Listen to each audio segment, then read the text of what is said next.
I was cleaning the living room when I found it. I was dusting the furniture, picking up jackets, folding blankets, and putting away books.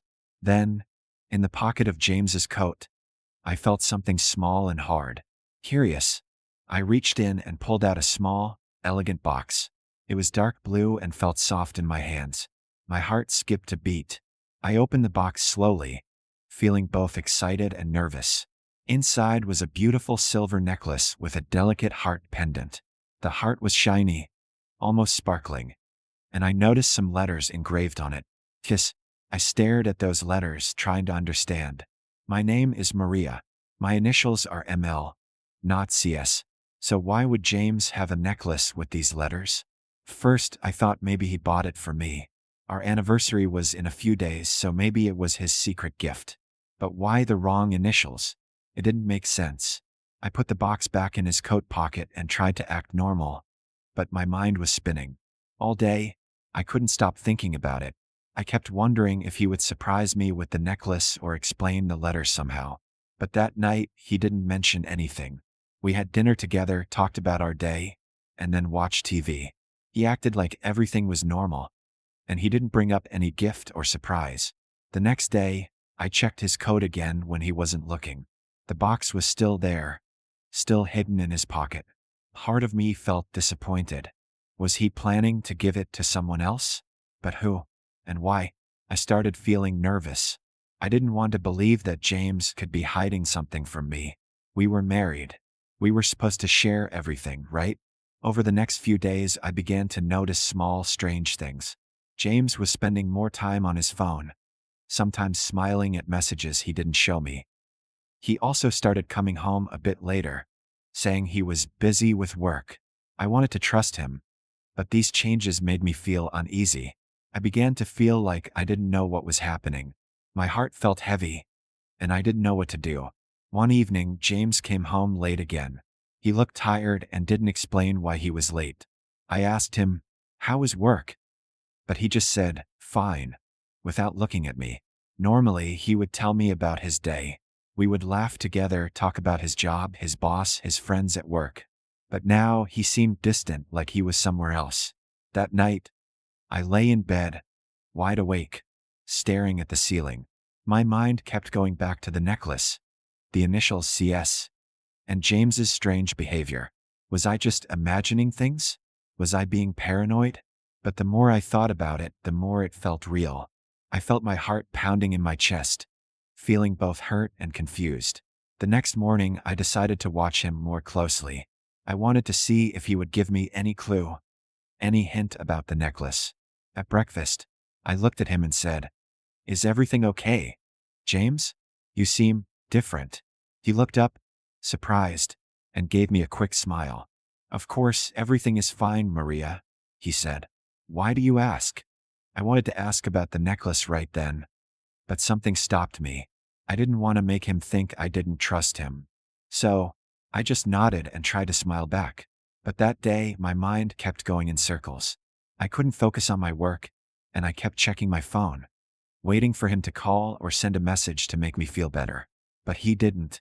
And when he came home that night, he was quiet again, not saying much, and went straight to bed, looking tired.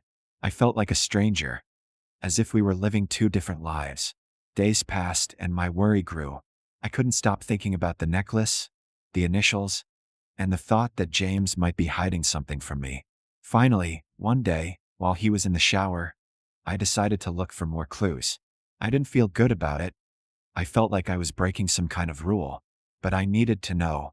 I went through his things carefully, not making a mess, trying to be quick. In his phone, I found some messages. They were from someone named Clara.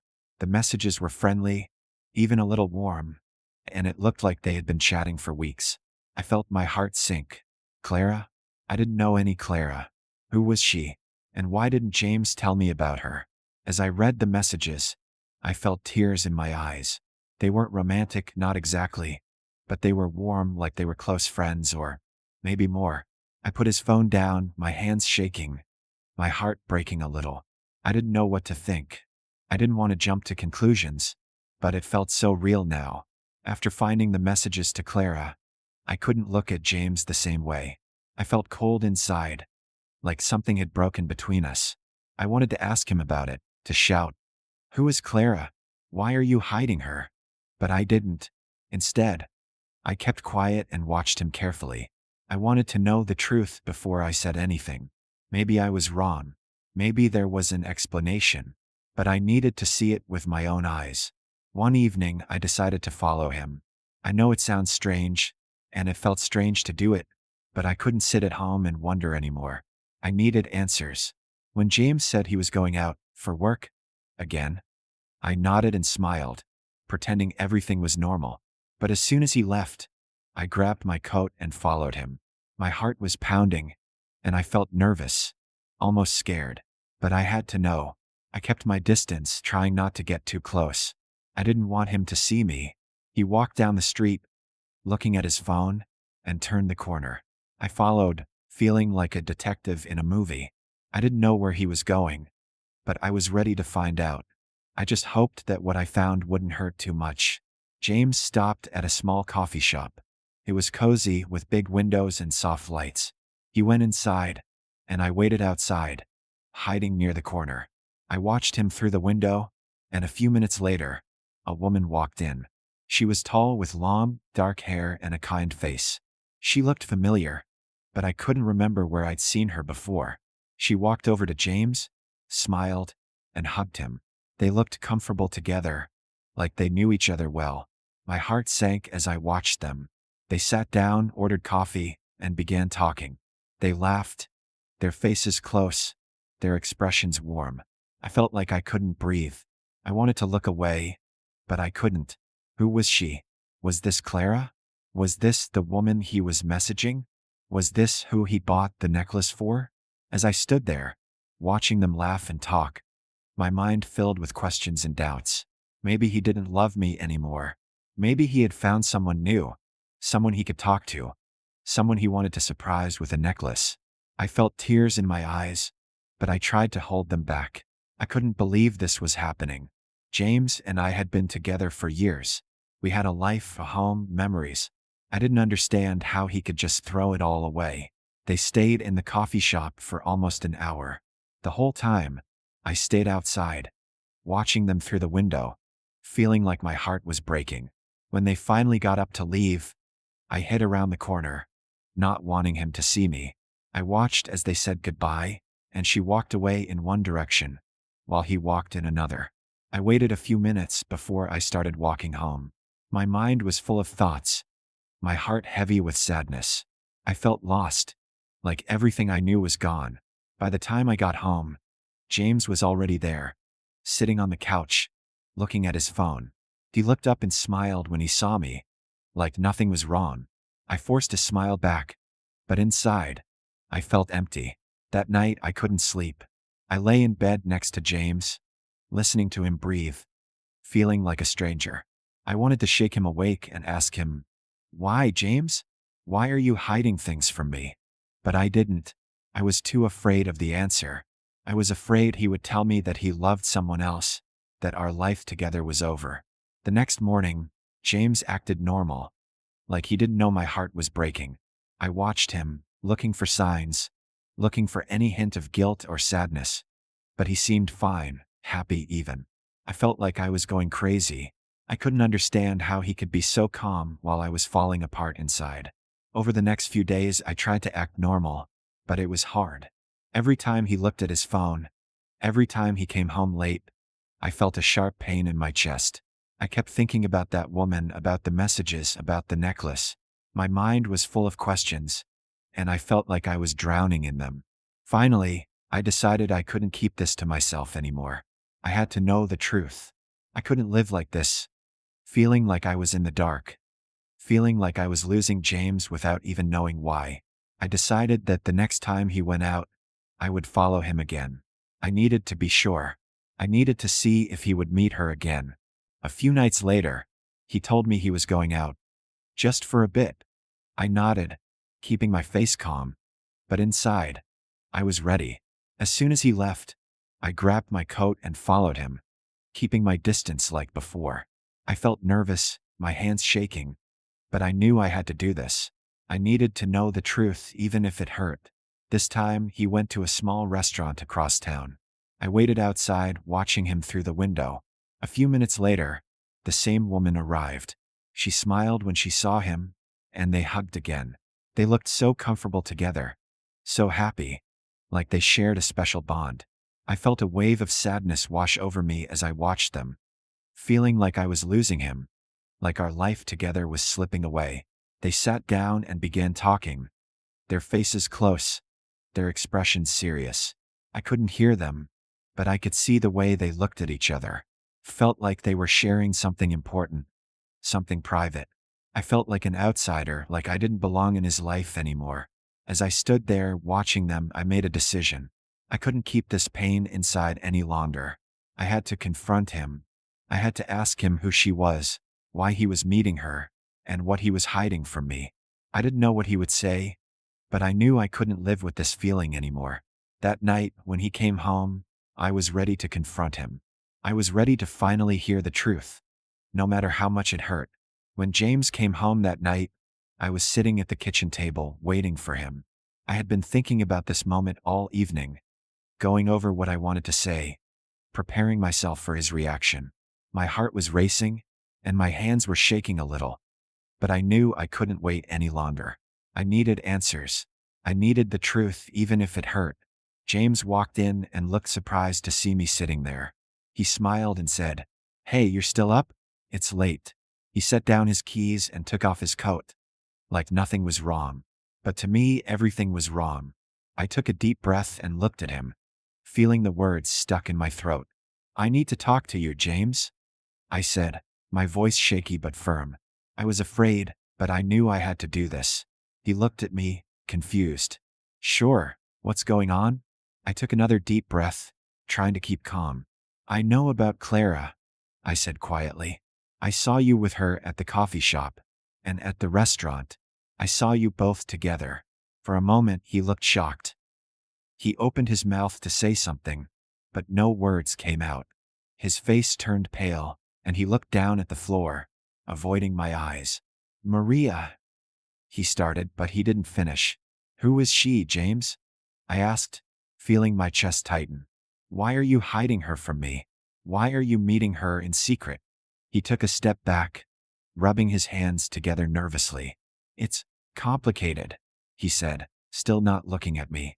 I felt a flash of anger. "Complicated," I repeated. "James, we're married. There should be no secrets between us. Why didn't you tell me about her?" He took a deep breath and finally looked up at me. "Maria, please let me explain," he said. "Clara, she's my sister." I stared at him, not understanding. His sister? This didn't make sense. "Your sister?" I asked, feeling more confused. "But I've never heard about her. You never told me you had a sister." He nodded, looking sad. "I know. I didn't tell you because it's painful for me to talk about." He paused, like he was searching for the right words. "I didn't see Clara for many years. We lost touch. We had a big fight a long time ago, and I never spoke to her after that. It hurt too much." I felt a mix of relief and confusion. So he wasn't cheating on me. This woman, Clara, wasn't his lover. She was his sister. But that still didn't explain everything. "Why didn't you tell me?" I asked softly. "Why did you keep it a secret from me?" James looked away, his face full of regret.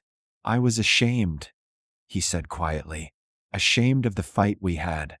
Ashamed that I pushed her away. I didn't want to talk about it. I didn't want to remember that part of my life. And then, she came back. She reached out to me and we started talking again. I wanted to make things right with her, but I didn't know how to tell you." I felt a small sense of understanding, but there was still something that didn't feel right. "What about the necklace?" I asked. "The one with the initial CS? I found it in your coat pocket. I thought it was for someone else." James nodded, understanding my confusion. "The necklace was for Clara," he explained. "I wanted to give her something special, something that showed her I was sorry. I thought the necklace would be a good way to show that I care about her, that I want to be close to her again. But I didn't mean to hurt you, Maria. I never wanted you to feel like you weren't important to me." I looked down at my hands, feeling a mix of emotions. Part of me felt relieved. James wasn't cheating on me and he still loved me. But another part of me felt hurt. He had kept something so important from me, something about his life, his family, that I should have known. I felt like I didn't know him as well as I thought I did. "Why didn't you trust me?" I asked, feeling tears in my eyes. "Why didn't you think I could handle it? We're married, James. We're supposed to share everything, the good and the bad." James sat down across from me and took my hands in his. "I know, Maria, and I'm so sorry," he said, his voice full of regret. "I thought I was protecting you, protecting us. I thought if I kept this part of my life hidden, it would go away. But that was wrong. I should have trusted you. I should have told you everything." I looked at him, seeing the sadness in his eyes, and I could feel his regret. I could see that he was truly sorry, that he didn't mean to hurt me, but the pain was still there, the feeling of betrayal. I wanted to forgive him, but it wasn't easy. "James," I said slowly, "I need time to think. This has been a lot for me and I don't know how I feel right now. I'm glad you told me the truth, but it still hurts that you didn't trust me from the beginning." He nodded, understanding. "I know and I understand. Take all the time you need. I'll be here, and I'll do whatever it takes to make this right." I stood up and walked to the window, looking out at the night sky. My mind was full of thoughts, memories, and emotions. Part of me wanted to forgive him and move on, but another part of me needed time to heal. I couldn't just forget everything I had felt, all the doubts and pain. But I knew one thing: we had a chance to make things right. James was here, he was willing to work on our marriage, and he was willing to rebuild the trust we had lost. I took a deep breath, feeling a small sense of hope. Maybe, with time, we could find a way forward together. In the days after our conversation, I felt like I was living in two different worlds. In one world, James and I were trying to go back to normal. We would talk over breakfast, he would smile at me, and he tried to show me he was sorry in small ways. He would bring me flowers, ask about my day, and he seemed to be around more often, as if he wanted to make up for the time he had spent with Clara. But in the other world, the world inside my mind, I was still hurt. The pain didn't disappear just because I understood his reasons. I still felt like he had kept me out of an important part of his life. One evening, while we were having dinner, James looked at me with a serious expression. "Maria, I know you're still hurt," he said softly. "I want to make this right.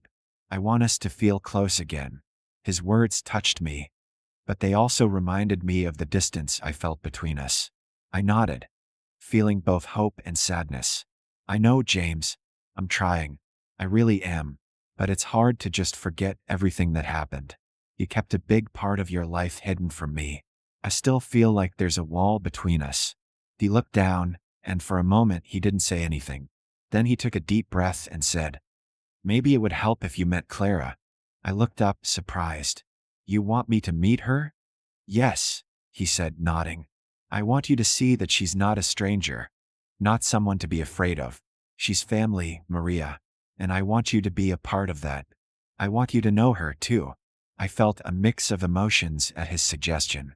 Meeting Clara seemed like a big step, and I wasn't sure if I was ready. But part of me also wanted to see her, to understand who she was and why she had come back into James's life. Maybe it would help me feel closer to James, like there were no more secrets between us.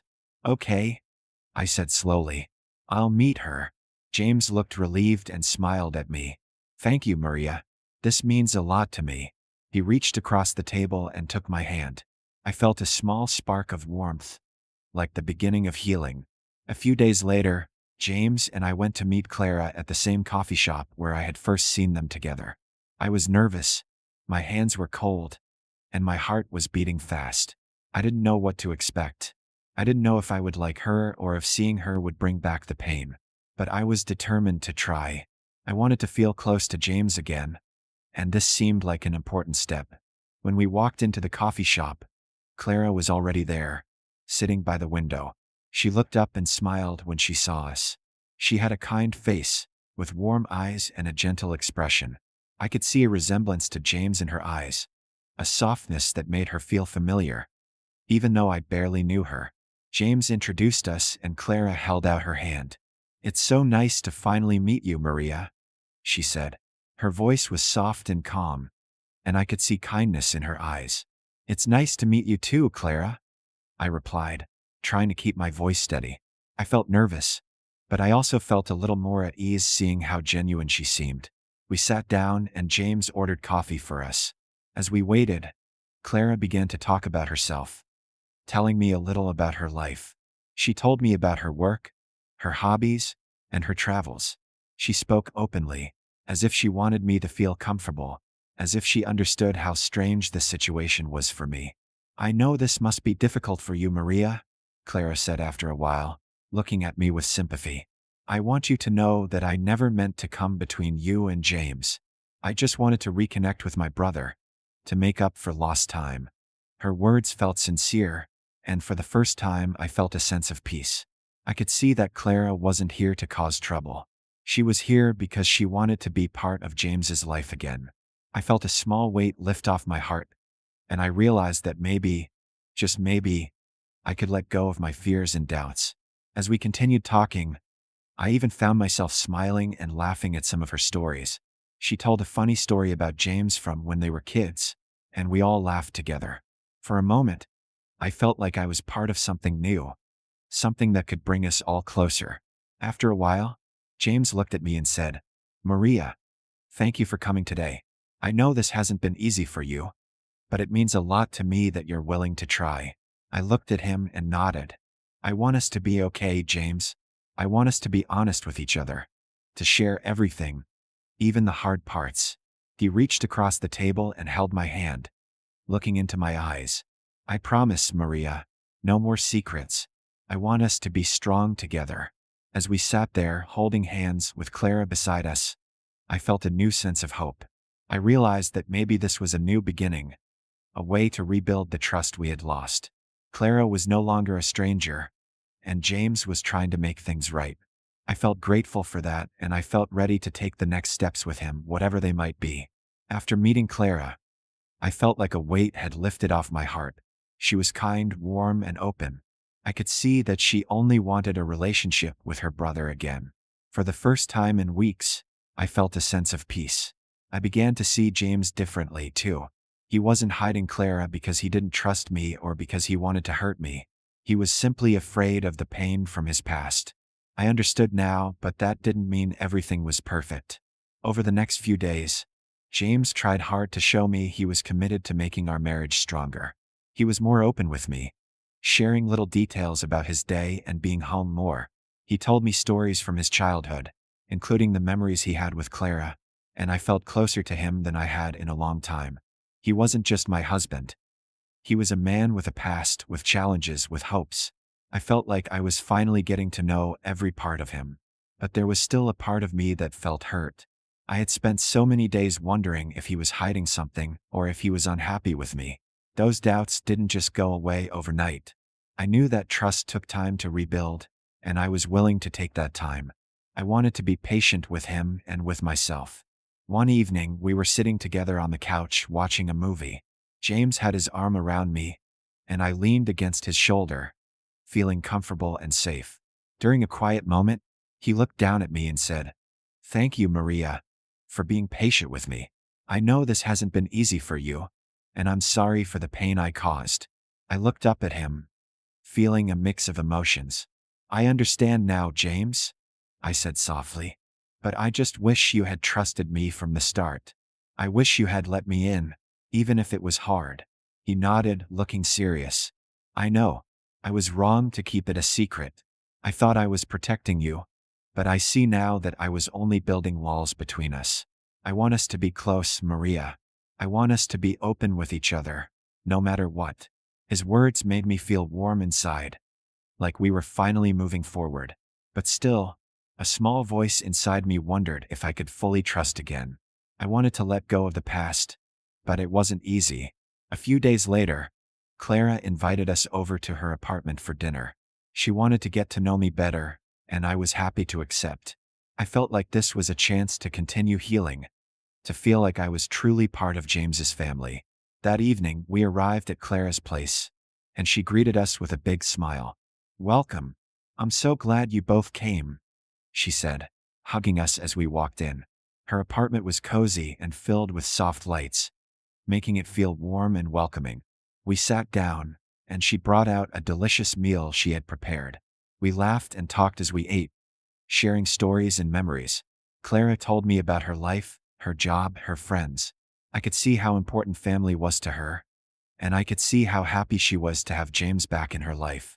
At one point during dinner, Clara looked at me and said, "Maria, thank you for accepting me. I know it must have been hard, but it means a lot to me that you're here tonight." I felt touched by her words. "It was hard, yes," I admitted, "but I see now how much family means to both of you, and I want to be part of that. I want us all to be close." James reached for my hand under the table and gave it a gentle squeeze. I looked at him and saw gratitude in his eyes.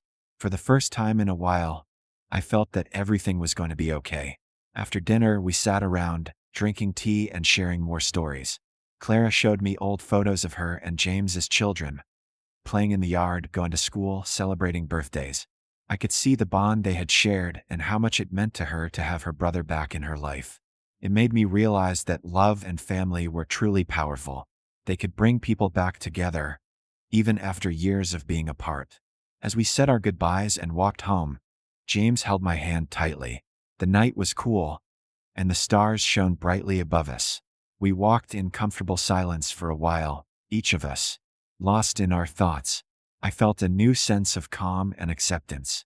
The doubts and fears I had felt before seemed far away, replaced by a feeling of warmth and connection. When we got home, James turned to me and said, "Maria, I want you to know that you're my family too. You're my heart, my partner. I never want you to feel alone again." I looked into his eyes and saw the sincerity in his face. I knew he meant every word. I knew he was truly sorry, and I could see that he wanted to make things right. Slowly, I felt my heart opening, letting go of the hurt and embracing the love we had. "I believe you, James," I said softly, "and I'm ready to move forward. Let's make new memories together, without secrets, without walls." He smiled, and I could see relief and happiness in his eyes. We hugged tightly, feeling closer than ever before. I knew that trust would take time, that healing didn't happen in a single moment, but I was ready to give it a chance. I was ready to build a future with him, one step at a time. As we sat together that night, talking about our plans, our dreams, and our hopes, I felt a new strength in our relationship. I knew that we had gone through something hard, something painful, but we had come out on the other side. We were stronger now, more honest, more connected, and I was grateful for that. This journey had taught me the importance of trust, forgiveness, and understanding. It had shown me that love wasn't always easy, but it was worth fighting for. And as I looked at James, I knew that I was ready to keep fighting for our love, ready to keep building the life we had started together. As the days went by, I could feel the change in my heart. The sadness, the doubts, and the fear slowly began to fade, replaced by a quiet peace. I felt like James and I were building something new, something stronger than before. I knew that things were not perfect, that trust had to grow slowly, but I could feel that we were on the right path. I began to wake up each day with more hope, more lightness in my heart. One morning, James surprised me by bringing me breakfast in bed. He had a tray with coffee, toast, and a small bowl of strawberries. When he set it down, he smiled at me and said, "For everything you've done, for being patient, for listening, for forgiving." His words touched me, and I could feel tears in my eyes. It was a simple gesture, but it showed me how much he cared. We spent more time together, going for walks, cooking meals, and even trying new hobbies. James taught me how to play chess, something he loved but never had the time to teach me before. First, I was terrible at it, but we laughed and had fun. Each little moment, each shared smile, made me feel closer to him. Felt like we were building new memories, new moments that were just ours. One evening, while we were cooking dinner together, James suddenly stopped and looked at me.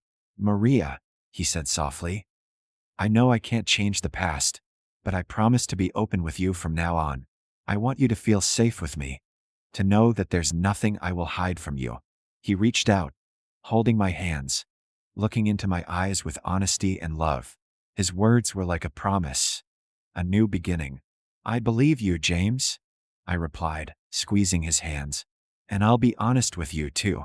I don't want us to ever feel like strangers again. I want us to be open, to share everything, even the hard things. From that day on, I felt a deeper connection with James. We had gone through something painful, something that could have broken us, but we chose to stay together to rebuild. I realized that love wasn't just about the good times. It was about standing together through the challenges, about forgiving and moving forward. A few weeks later, Clara invited us to her home for a small family gathering. She had invited a few of her friends, and she wanted to introduce us to her family. I felt happy, even excited. It felt like another step toward healing, another way to grow our connection with each other and with Clara. When we arrived, Clara greeted us with a warm smile. She introduced us to her friends and a few family members, and everyone was welcoming and kind. We spent the evening laughing, sharing stories, and getting to know Clara's world. I felt a sense of belonging, like I was part of something bigger than myself. At one point, Clara took me aside and said, "Maria, thank you again for being here. I know it hasn't been easy, but it means so much to me." Her words were gentle, sincere, and they touched my heart. "Thank you, Clara," I replied. "I'm glad to be here. I'm glad we're all together." As the evening went on, I realized how much my life had changed. I was no longer the person who felt afraid and doubtful. I had grown stronger, more understanding, and I felt grateful for that. I had learned that love and trust were not always simple, but they were worth the effort. When we got home that night, James and I sat together on the couch, talking quietly. He looked at me and said, "Maria, I am so lucky to have you. I don't know what I would do without you." I smiled, feeling a deep warmth in my heart. "And I'm lucky to have you, James. I'm glad we chose to stay together, to work through everything." In that moment, I realized that we had come full circle. We had started with doubt and fear, but we had ended with love and trust. We had gone through something difficult, but it had brought us closer. I knew that we would still face challenges, that life wasn't always easy, but I felt ready for whatever came next. As I sat there with James, holding his hand, I felt a sense of peace. I knew that our journey together was just beginning, that there were still many memories to make, many stories to share. And as long as we stayed honest with each other, as long as we stayed open, I knew we would be okay. In that quiet moment, I felt grateful for the love we had, the love we had rebuilt. It wasn't perfect, but it was real, and that was all I needed.